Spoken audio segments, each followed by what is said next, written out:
느헤미야 7장과 8장 두 장을 함께 다루겠는데, 사실 그 8장 말씀 가운데에서 돌아오는 주일 아침 제목 설교로 한 부분을 뽑아서 여러분과 같이 말씀을 나눌 예정이기 때문에, 자, 느헤미야 7장으로부터 우리가 시작을 하겠습니다. 느헤미야 7장은요 포로 생활이 끝나고 돌아온 사람들, 그러니까 엄밀한 의미에서 포로 생활이 다 끝났다고는 말하기 어렵겠습니다. 왜냐하면 바벨론의 포로로 잡혀갔는데 메데 파사가 바벨론을 테이크오버를 하고, 그 다음에 그 중에서 페르시아가 세계를 장악할 때 그 페르시아에 억류되어 있었던 사람들 가운데 예루살렘 성전을 재건하고 하나님께 예배하고자 하는 마음을 가진 사람들만이 돌아왔기 때문에, 그래서 그때 당시에 수백만 명의 유대인들이 그 페르시아에 살고 있었겠지만, 그 가운데에서 아주 소수에 불과한 사람들만이 포로 귀환대로 돌아와서 이제 성전을 재건하고 예배를 회복시키고 또 성벽을 재건하고, 그래서 하나님께 영광을 돌리는 이런 일들이 있었던 것을 우리가 배워왔습니다. 그래서 1차, 2차, 3차 귀환대에 섞여서 예루살렘으로 돌아온 사람들에 대한 이야기가 총정리되고 있는 것이 여기 느헤미야 7장입니다. 자, 먼저 예루살렘 성벽이 모두 재건되었습니다. 그래서 1절 말씀을 같이 한번 읽어보겠습니다. 성벽이 건축됨에 문짝을 달고 문지기와 노래하는 자들과 레위 사람들을 세운 후에, 자, 성벽이 완성되고 난 후에 느헤미야는 각 성문들의 문짝을 달았습니다.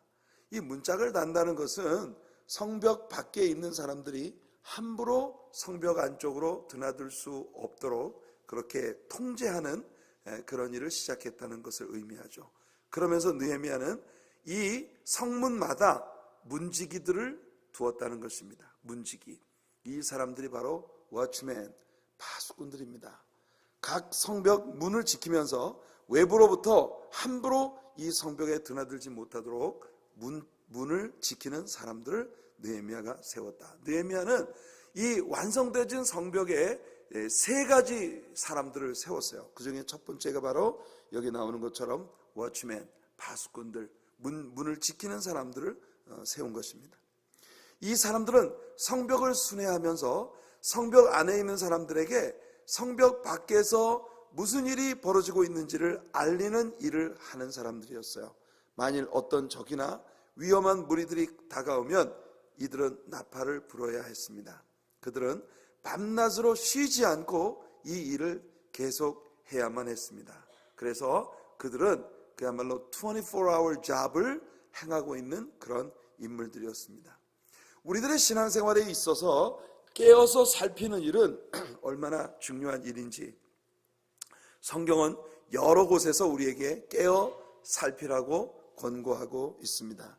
마가복음 13장 37절을 보면 깨어 있으라, 내가 너에게 하는 이 말은 모든 사람에게 하는 말이니라 하시니라. 우리 예수님께서 모든 사람에게 하시는 말씀이라는 것을 분명히 하시면서 깨어 있어라 라고 말씀하고 계신 것입니다. 성도 여러분, 여기 문을 지키는 사람들처럼 우리 성도님들이 영적으로 늘 깨어있는 성도님들이 되시기를 예수님 이름으로 축복해 드립니다. 그 다음에 느헤미야는 두 번째 부류의 사람들을 세웠는데 그들은 바로 노래하는 자들이었습니다. 문지기들이 외부로부터의 적을 차단하는 일을 하는 사람들이라면, 노래하는 사람들은 성 내부에 주님의 기쁨이 흐르게 하는 사람들이다, 이렇게 우리가 정의할 수 있겠습니다. 노래하는 사람들, 모든 사람들이 다 노래를 잘하는 것은 아닙니다. 그러나 우리들 모두가 마음속으로 주님을 찬양할 수 있습니다. 바울의 말을 들어보세요. 술 취하지 말라, 이는 방탕한 것이니 오직 성령으로 충만함을 받으라. 시와 찬송과 신령한 노래들로 서로 화답하며 너희의 마음으로 주께 노래하며 찬송하며, 이렇게 되어 있어요. 킹제임스 버전에서 이 구절을 보면 And be not drunk with wine wherein is excess, but be filled with the Spirit, speaking to yourselves in psalms and hymns and spiritual songs, singing and making melody in your heart to the Lord. 이렇게 되어 있습니다. 자, 이 구절들이 가지고 있는 의미는 분명합니다. 여기 보니까 술 취하지 말아라. 술 취하지 말아라. 이는 방탕한 것이다. 성령의 충만함을 받아라. 성령의 충만함을 받아라. 성도 여러분, 하나님의 성령의 충만함을 받는 우리 성도님들 되시길 바랍니다. 저는 종종 성경이 성령의 충만함을 받는 것과 술 취하는 것을 이렇게 빗대어 설명을 하고 있는 부분이 참 흥미로워요. 성령 충만을 받는 것과 술에 취하는 것은 현상이 좀 비슷한 현상들이 좀 수반하는 것 같아요. 여러분, 사람이 술에 취하면 얼굴이 불쾌해집니다. 사람이 성령 충만하면 얼굴이 발그스레 홍조를 띠게 돼요. 사람이 술에 취하면 뭔가를 계속 떠벌립니다. 물론 술 취하면 조용한 사람도 있습니다만 대부분 술을 취하면 사람들이 뭔가를 계속 말해요. 성령 충만한 사람도 뭔가를 계속 말합니다. 기도하든지 말씀을 증거하든지. 술에 취하면 사람이 겁이 없어져요. 술에 취하면 사람이 겁이 없어요. 그러니까 사람이 술에 취하면 아무한테나 막 대들고 치받고 막 이래요. 저 군대 생활을 할 때 제 동기생 하나가 진짜 평소에는요 완전 순한 양 같은 친구가 술만 들어갔다 하면 그냥 중대장도 치받고 고참도 가서 치받고 이래 가지고 그냥 교회 부대 회식만 있고 나면 회식 끝나면 집합을 당해야 돼요. 우리 전부 동기생들이 전부 집합을 당해서 얼차려를 받고 이런 친구가 있었어요. 술만 먹으면 겁이 없어진 사람이. 근데 성령 충만하면요 사람이 두려움이 없어요. 할렐루야. 이건 순 알레고리입니다. 여러분들 이런 식으로 성경을 해석하면 안 돼요. 안 되는 예를 하나 여러분들에게 보여드리는 것입니다. 아무튼 이 세상의 다른 어떤 것으로 우리가 충만함을 받지 말고 성령의 충만함을 받으라. 그리고 성령의 충만함을 받으라고 하는 이 명령 바로 뒤에 이어서 뭐가 따라오느냐 하면은 시와 찬송과 신령한 노래들로 서로 화답하며 너희의 마음으로 주께 노래하며 찬송하라고 하는 이 명령이 뒤에 따라와요. 그러니까 성령 충만하면 우리들에게 노래가 나오는 것입니다. 노래가. 그런데 여기 보니까 시와 찬송과 신령한 노래들이라는 이 용어가 세 가지가 나옵니다. Psalms, 시와 to praise, 이 시라고 하는 것은요 to praise, 찬양한다는 말, 찬양한다는 말. 그러니까 시라고 하는 것은 이 찬양의 의미를 가지고 있는 모든 행위들을 통칭하고 있는 것입니다. 예수님의 이름에 칭송과 찬양을 올려드리는 것, 이게 바로 Psalms예요. Psalms. 또한 찬송을 드려라. 옛날 개혁 성경에는 찬미라고 번역이 되어 있는데 이것은 영어에 hymns라고 되어 있습니다. hymns. 이 hymns라고 하는 것은요 우리 하나님의 신성의 완전함에 대한 묘사다. To ascribe perfection of deity. 하나님의 신성에 대한 신성의 완전함에 대해서 묘사하는 것이다. 이 말을 쉽게 풀면 뭐냐?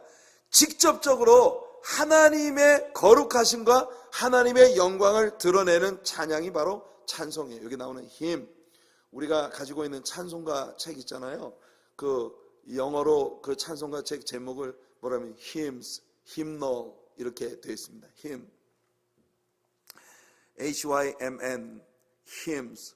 여러분 이 hymn이라고 하는 것은 하나님을 직접적으로 찬양하는 노래예요. 보통 우리가 찬양을 한다 그러면 그것은 하나님을 직접적으로 노래하는 거룩 거룩 거룩 전능하신 주 이런 찬양들. 주님의 높고 위대하심을 내 영혼이 찬양하리. 이렇게 하나님의 거룩하심과 하나님의 영광을 직접적으로 노래하는 것이 바로 hymn이에요. 그 다음 세 번째는 뭐냐? spiritual songs. 이 spiritual songs라고 하는 건 문자 그대로 신령한 노래들, 영적인 노래들. 이 영적인 노래들이라고 하는 건 하나님을 직접 찬양하는 노래뿐만 아니라 우리 서로에게 encourage하는 그런 노래. 아까 우리가 부른 세 곡의 찬양 가운데 맨 마지막 곡 찬양은 함께 예배하는 예배자들을 격려하는 그런 노래입니다.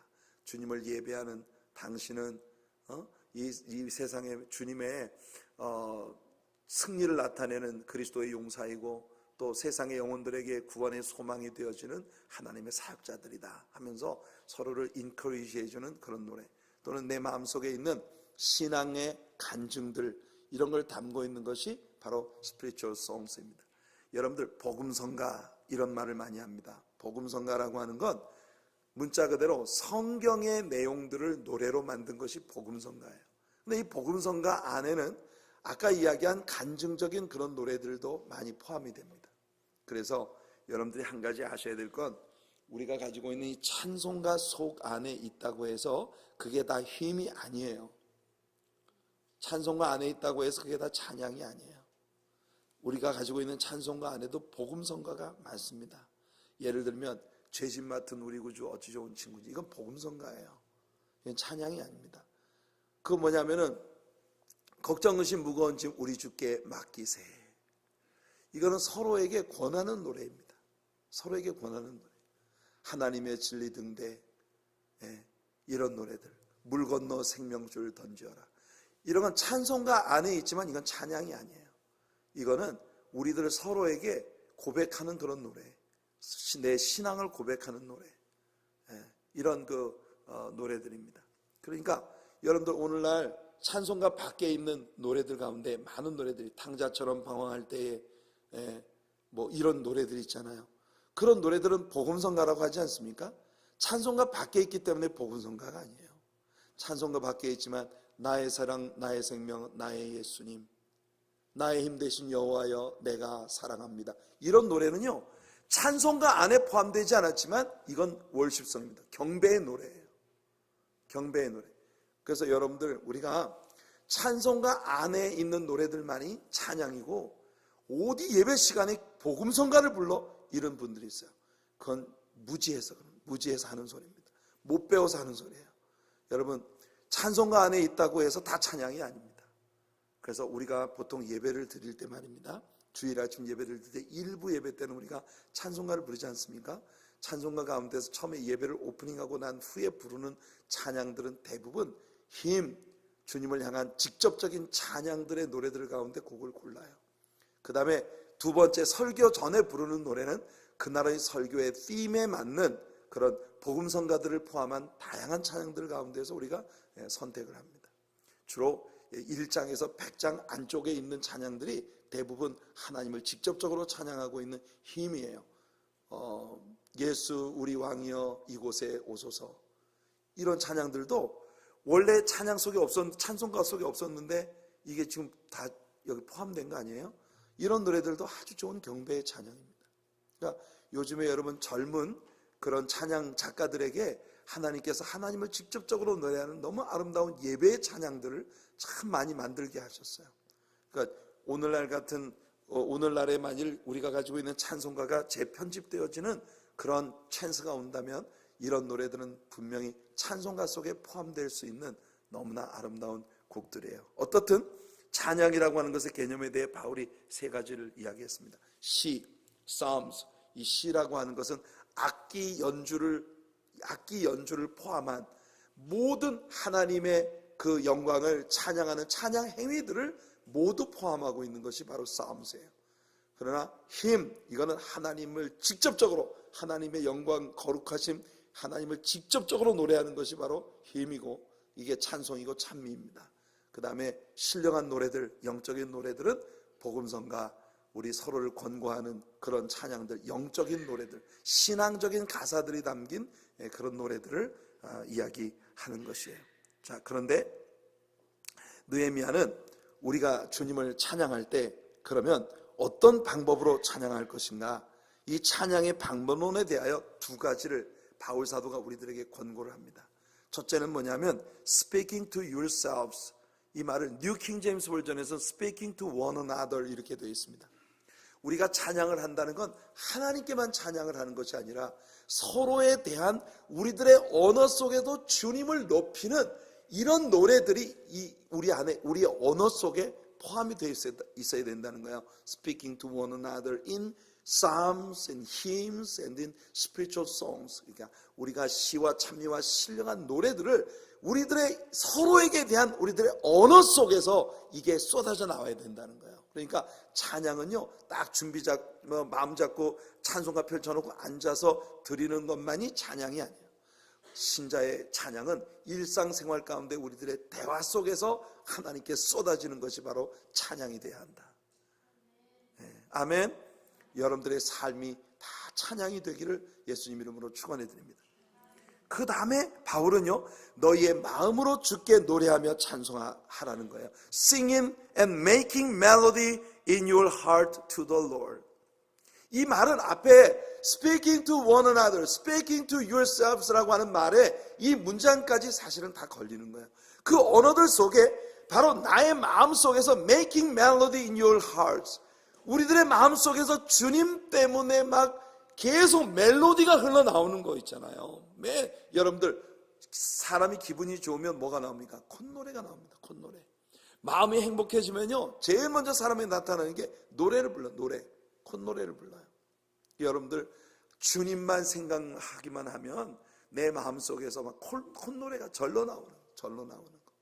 이게 여러분 하나님을 찬양하는 것은 그러므로 우리들의 삶이 그 자체가 예배여야 한다는 거예요. 아멘.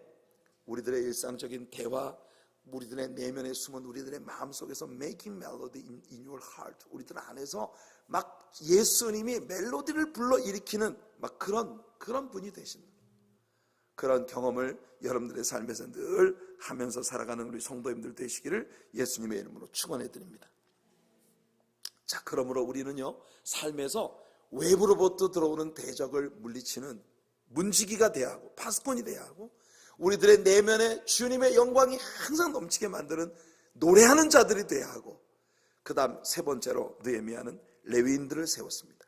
레위인들은 뭐 하는 사람들인가요? 이 사람들은 성전의 봉사와 섬김의 전형입니다. 이들은 주의 성전에서 봉사하는 사람들. 그러고 보니 느헤미야는 영적인 삶을 영위하기 위해 우리들에게 필요한 것이 무엇인지를 아주 정확하게 알고 있는 사람이에요. 우리는 외적으로는 문지기가 돼야 하고, 우리 내면에는 노래하는 사람이 돼야 하고, 그리고 우리의 삶 전부를 통해서 우리 하나님을 기쁘시게 하기 위해 주님을 섬기는 자들이 돼야 한다는 것입니다. 아멘. 느헤미야가 성벽을 재건하고 난 다음 세운 이 세 가지 사명자들, 이것은요 복합적이에요. 우리들의 개인에게 적용되어질 때 우리들은 외부에 대해서는 파수하는 자가 돼야 하고, 우리의 내면에는 노래가 넘치는 자가 돼야 하고, 그리고 우리의 삶은 하나님께 대한 섬김이 가득한 사람이 돼야 한다. 이것을 우리 교회에다 적용시킨다면 우리 교회 안에는 기도의 파수꾼들도 많아야 되고, 하나님을 찬양하는 찬양의 사람들도 많아야 하고, 그리고 땀 흘려서 시간 들이고 물질 들이고 재능을 들여서 봉사하고 섬기는 사람들도 충만해야 한다는 거예요. 하나님의 사랑교회가 이렇게 부흥을 향해 나아갈 수 있도록 기도하는 저와 여러분들이 되기를 예수님 이름으로 축원해 드립니다. 전 여기서 여러분들에게 한 가지 재미있는 성경 말씀을 하나 들려드리고 싶어요. 잠언서 18장 16절을 보면 성경은 우리에게 이렇게 말합니다. 잠언서 18장 16절 한번 같이 읽어볼게요. 시작. 사람의 선물은 그의 길을 넓게 하며 또 존귀한 자 앞으로 그를 인도하느니라. 자, 여기서 사람의 선물은 그랬거든요. 사람의 선물은 그의 길을 넓게 하며 또 존귀한 자 앞으로 그를, 여러분 이 구절을 딱 읽을 때 여러분들의 마음속에 이게 지금 뭐에 대해서 얘기하고 있는 것 같습니까?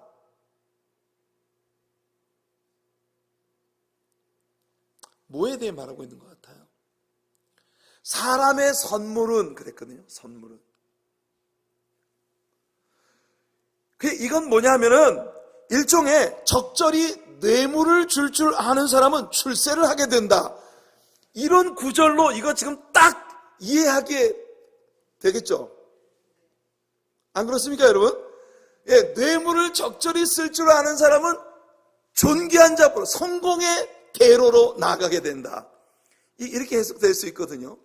그런데 여러분, 성경 원어를 문자 대 문자로 번역하고 있는 킹 제임스 버전에서 이 구절을 보면 이렇게 되어 있습니다. A man's gift maketh room for him and bringeth him before great men. 자, 이 구절에서 말이에요.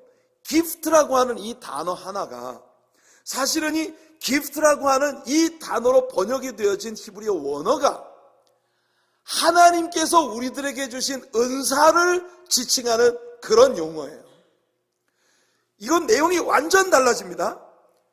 한 사람이 은사를 가지고 있으면 그 은사를 가진 사람에게는 a man's gift, 그 은사가 maketh room for him, 그를 위한 어떤 공간을 만들어준다는 거예요. 그 room이 뭡니까? 바로 사역의 사명지를 이 사람에게 가져다 준다는 것이에요. 그리고 bringeth him, 그를 before great men, 위대한 사람들 앞으로 그를 이끌어 간다는 거예요. 이 man도 복수죠, 복수. 그죠? 여러분, 이 말은 어떤 사람에게 은사가 주어질 때 그 은사를 주신 하나님께서 그 사람에게 은사를 사용할 수 있는 장소도 허락해 주실 것이고, 결국 그는 위대한 사람들 앞에서 서게 된다는 개념으로 해석될 수 있는 거예요. 그러니까 우리말 성경의 해석과 완전히 의미가 다른 그런 의미로 해석될 수 있는 그런 구절이라고 하는 거예요. 우리가 주님을 섬기는 일을 위해서 무엇을 하도록 하나님께 은사를 받았는지 우리 자신에 대해서 살피는 것은 그래서 매우 중요합니다. 여러분, 하나님께 은사를 구하세요. 그리고 내게서 은사가 발견되어진다면 그 은사 붙들고 죽자 사자 매달리셔야 합니다. 그 은사가 날마다 더 개발되고, 그 은사가 날마다 더 자라고, 그 은사를 통해서 하나님께서 여러분들을 사용하실 수 있는 룸이 여러분들에게 마련되어지는 그런 은혜가 있길 바랍니다. 은사를 가진 사람에게 은사는 그 사람의 무대를 제공해 주는 것이다. 하나님께서 은사를 받은 사람에게는 은사를 활용할 수 있는 멍석을 깔아주신다, 그 말이에요. 그러니 여러분, 하나님께 다양한 많은 은사들을 구하시기 바랍니다. 그리고 크고 위대한 사람들 앞에서 여러분들의 은사들을 마음껏 활용할 수 있는 그런 은혜가 있기를 예수님의 이름으로 축복해 드립니다. 사람들에게는 다양한 은사들을 하나님이 주시는 거예요. 자, 그래서 2절에 보면 느헤미야는 우리들에게 크리스천 리더십의 중요한 포인트가 무엇인가를 아주 잘 보여주고 있습니다. 내 아우 하나니와 영문의 관원 하나냐가 함께 예루살렘을 다스리게 하였는데, 느헤미야가 예루살렘을 통솔하는 지도자를 세웠단 말이에요. 리더십을 세웠어요. 그런데 하나냐는 충성스러운 사람이요 하나님을 경외함이 무리 중에서 뛰어난 자라. 저는요, 이 구절이 너무 좋습니다. 이 구절이 너무 좋아요. 여러분, 하나님의 단체의 리더십은 누구에게 주어져야 합니까? 세상 사람들은요, 어떤 단체의 리더십이 되려면 교육을 많이 받은 사람, 돈이 많이 많은 사람, 세상적인 어떤 힘과 권세가 있는 사람, 이런 사람들이 리더십을 맡아야 된다고 일반적으로 생각을 합니다. 그러나 하나님의 나라의 리더십은, 오늘 여기 느헤미야가 사람을 세울 때 느헤미야는 하나냐라고 하는 인물을 어떤 세상에서 돈이 많아서, 권세가 많아서 세상에서 사람들에게 내세울 만한 어떤 그 스펙이 좋아서 이게 아니라 오직 두 가지예요. 이 사람은 하나님 앞에 충성스러운 사람이고, 하나님을 경외한다는 말은 무슨 말이에요? 두려워한다는 말이에요. 하나님 두려워할 줄 알고 자기에게 주어진 일에 충성다하는 사람, 이런 사람이 일꾼 돼야 합니다. 교회에서 일을 맡은 모든 일꾼들은요, 바로 이 두 가지 매력을 가진 사람이 되기를 바랍니다. 앞으로 우리 교회에 하나님이 세우실 모든 리더십들은 하나님 앞에 충성되고, 그리고 하나님을 두려워할 줄 아는 사람이 돼요. 오늘날 세상의 문제가, 교회의 문제가 뭐냐 하면, 여러분, 교회의 리더십으로 세움받는 사람들이 하나님 무서운 줄 몰라요. 하나님 두려운 줄 몰라요. 그리고 자신에게 주어진 사명에 대해서 전혀 충성되지 않은데, 그런데 남들한테만 일을 잔뜩 시키려고 하는 사람이 리더가 되면 그 공동체는 참 불행해지는 겁니다. 여러분, 앞으로 우리 하나님의 사랑교회의 리더가 되기를 원하는 모든 사람들은 리더가 되고자 한다면, 첫째, 하나님 앞에서 충성되고, 죽도록 내게 주어진 일은 하늘이 두 쪽이 나도 충성되게 감당하는 사람, 그리고 무엇보다 하나님을 믿는 사람들의 최고의 매력은 하나님 무서운 줄 아는 사람이 되는 거예요. 우리들 하나님 두려운 줄 아는 사람들이 되길 바랍니다. 고린도전서 4장 2절에서도 하나님께서 세상 모든 사람들이 마땅히 우리를 주의 일꾼이요 또 주의 직분을 맡은 자로 여길 것이고 그리고 맡은 자들에게 구할 것은 오직 뭐라고요? 충성이라고 바울이 말했어요. 여기서 맡은 자들이라고 하는 말이 바로 stewards입니다. stewards. 여러분, 이 집사, 우리가 집사라고 하는 말과 동의어예요.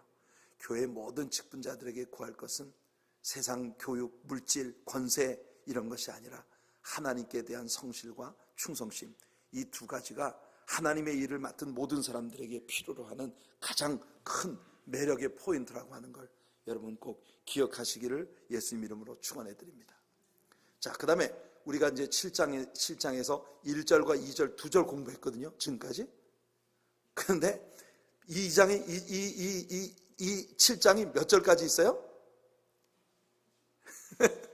몇 절까지 있어요? 73절까지. 여러분, 우리가 1절, 2절 공부하는데 30분 지났어요. 그러면 정 목사가 30분에 오늘 설교를 끝낸다고 했는데, 여러분 3절부터 73절까지는 뭐냐? 바벨론 포로 생활로부터 예루살렘에 돌아온 포로 귀환대 명단입니다. 끝. 이게 7장 3절부터 73절까지의 내용은 우리가 이 사람들이 누군지도 모르고 이름도 발음하기 어렵고, 여러분들이 한번 읽어는 보십시오만은, 이건 그냥 포로 귀환대 가운데 예루살렘으로 돌아온 사람들의 명단을 쭉 나열하고 있는 거예요. 여러분 나중에 참고로 한번 읽어보시기를 바랍니다.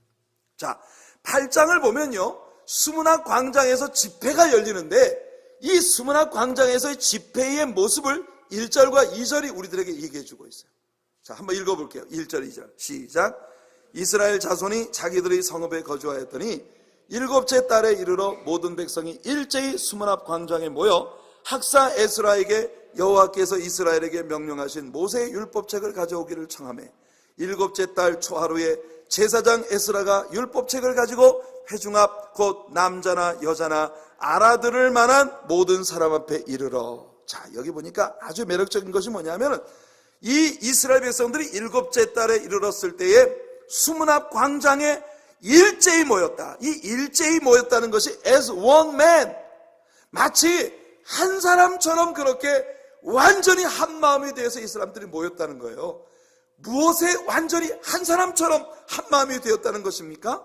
이 사람이 학사 에스라에게 여호와께서 이스라엘에게 명령하신 모세의 율법책을 가지고 와서 우리에게 그 율법책을 가르쳐 달라고 한 사람처럼 한 마음이 돼서 에스라에게 요청을 했다는 거예요. 이게 바로 이 느헤미야 8장에 나오는 수문학 광장의 대집회의 시작입니다. 오늘날 대부분 교회 예배들은 어떻게 열리나요? 목사님들이 성도님들 예배 좀 빠지지 말고 나오라고 신신당부를 하고 전화하고 막 예배 좀 만날 때마다 왜 자꾸 예배 빠지고 어디가 도대체, 이렇게 해서 사람들을 예배에 불러 모아놓고 성경 말씀 가르치려고 하면 우리 성도님들이 아이고 이 말씀은 너무 어렵도다 이러고.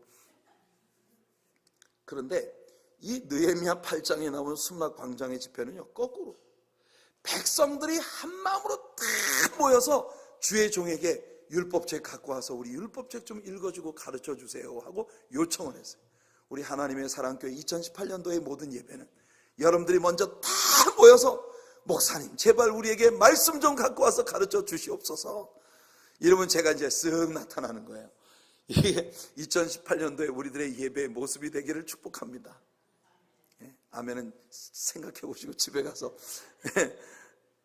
여러분, 우리가 그런 예배자들이 돼야 돼요. 그렇게 한 마음으로 한 사람처럼 일제히 모여서 그들이 예배를 드릴 때 그들의 모임 안에 얼마나 놀라운 성령의 역사가 나타났나. 요게 이제 돌아오는 주일날 우리가 공부할 겁니다. 그래서 김태우 집사님 맨 마지막 슬라이드로 점프를 해주시기 바랍니다. 맨 마지막 슬라이드를 보면 이스라엘 백성들의 7월 절기, 지금 이게 일곱째 달이라 그랬거든요. 일곱째 달에 온 이스라엘 백성들이 한 사람처럼 수문학 광장에 다 모였다 그랬는데 이스라엘 백성들의 7월달 절기에 대해서 우리는 레위기를 통해서 이미 배운 바 있습니다. 7월 일곱째 달 첫째 날은 나팔절이에요. 나팔을 길게 불므로써 이스라엘의 구속이 가까이 왔다는 것을 의미하는 것입니다. 그 다음에 7월 10일은 뭐냐? 대속제일이에요. 대속제일, 욤키퍼. 이게 여러분 이스라엘 종교력으로 일곱째 달 열흘입니다. 7월 10일. 이게 우리의 양력으로는 보통 10월 초에서 중순, 이 정도에 이렇게 들어있어요. 욤키퍼. 여러분들이 캘린더를 보시면 빨간 글씨로 욤키퍼, 대속제. 욤이라고 하는 말은 데이, 날이라고 하는 말이고, 키퍼이라고 하는 말은 카파르, 덮는다는 말에서부터 나온 구속이라는 의미예요. 그래서 Day of Redemption, 구속의 날입니다. 이 이스라엘의 구속을 나타내는 대속제일에는 두 마리의 수염소를 가지고 제사를 드리게 돼 있었어요. 한 마리는 죽여서 그 피로 제단 위에 뿌리고, 한 마리는 이스라엘의 모든 죄를 적은 이 수건을 그 수염소 위에다 덮어 씌워가지고 제사장이 저 광야를 끌고 가서 다시는 돌아올 수 없는 곳으로 풀어버릴 때, 이 염소가 다시 돌아오지 않는 것처럼 이스라엘 백성들의 죄가 다시 이스라엘 백성들에게로 돌아올 수 없다는 걸 나타내는 거예요. 그러니까 예수 그리스도의 구속의 두 가지 개념을 우리들에게 보여주는 겁니다. 제단에서 피 흘려 죽은 양은, 염소는 예수님이 십자가 위에 피 흘려 죽으신 걸 보여주는 것이요. 스케이프고트, 바로 아사젤을 위한 수염소. 두 번째 수염소는요, 우리의 죄를 짊어지고 부활하신 주님, 완전히 우리의 죄를 우리에게서 옮겨버리신, 우리의 죄를 완전히 구속하신 예수 그리스도의 모습을 보여주는 두 가지 상징이 이 대속제일에 있어요. 그 다음에 7월 15일부터 일주일 동안을 장막절 혹은 초막절이라고 불리우는 명절을 지키게 됩니다. 이 광야에서 이스라엘 백성들의 조상들이 지나오며 초막 생활했던 것을 기념하기 위하여 마당 한쪽에 초막을 쳐놓고 거기 가서 생활을 하는 거예요. 그런데 8째 날에도 안식일로 지켜라, 하나님 이렇게 말씀하십니다. 여러분, 7이라고 하는 숫자에는 성경에서요, complete, 완전함을 나타내는 숫자입니다. 8이라고 하는 건 7이라고 하는 숫자로 모든 것이 complete 되고, 그 다음에 new beginning, 새로운 것이 시작되는 게 8이라고 하는 숫자예요. 그래서 예수님의 숫자입니다. 8이라고 하는 숫자는 new beginning, 예수, 죽음 가운데서 모두 구속이 완성되고 다시 부활하신 예수님. 그래서 우리는 제7일 안식일에 예배를 드리는 것이 아니라 제8일 예수님의 날, 부활의 날에 주일에 우리가 예배를 드리는 것입니다. 그런데 이 날이 바로 어느 날이냐 하면, 여기 본문 18절을 보시면요, 8장 18절, 에스라는 첫날부터 끝날까지 날마다 하나님의 율법책을 낭독하고 무리가 이레 동안 절기를 지키고 8째 날에 규례를 따라 성회를 열었느니라. 바로 이 날이 무슨 날이냐? 장막절 명절이 끝나는 명절 끝날, 곧 큰 날이에요. 이게 요한복음 7장 37절로 38절에 명절 끝날 곧 큰 날에 예수께서 외쳐가라사대 누구든지 목마르거든 내게로 와서 마시라. 나를 믿는 자는 성경의 이름과 같이 그 배에서 생수의 강이 흘러나리라 말씀하신 바로 그날인 것입니다. 이거 설명하려고 열심히 얘기해 드렸는데 여러분들의 표정이 그래서요? 그러신 것 같아요. 여러분들, 구약 성경에서 이스라엘 백성들의 이 예배의 뜨거운 열정, 열기, 그리고 그들이 율법을 완수하기 위하여 하나님의 제단 앞에 돌아왔을 때 그들이 지킨 율법이 신약 성경에 오실 예수 그리스도의 모습을 그대로 보여주는 예표들로 가득했다는 것을 여러분들에게 얘기해 드리는 것입니다. 자, 돌아오는 주일날 우리가 에스라가 선포했던 말씀과 그에 대한 이스라엘 백성들의 반응에 대하여 우리가 제목 설교로 함께 하겠습니다. 같이 기도하겠습니다. 기도 들어가기 전에 우리 찬양 함께 할게요. 주보의 10페이지에 나와 있는 나 주님의 기쁨 되기 원하네. 같이 우리 한번 찬양하고 기도하고 마치도록 할게요.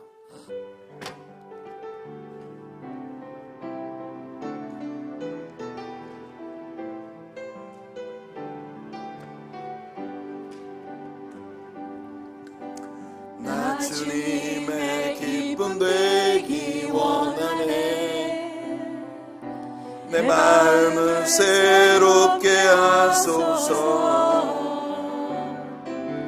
새 부대가 되게 하여 주사 주님의 빛 비추게 하소서. 내가 원하는 한 가지 주님의 기쁨이 되는 것. 내가 원하는 한 가지 주님의 기쁨이 되는 것. 겸손히 내 마음드립니다. 겸손히 내 마음을 드립니다. 나의 모든 것 받으소서. 나의 모든 것 받으소서. 나의 마음 깨끗게 씻어주사 주의 길로 행하게 하소서. 아멘. 내가 원하는 한 가지 주님의 기쁨이 되는 것. 내가 원하는 한 가지 주님의 기쁨이 되는. 내가 원하는 한 가지.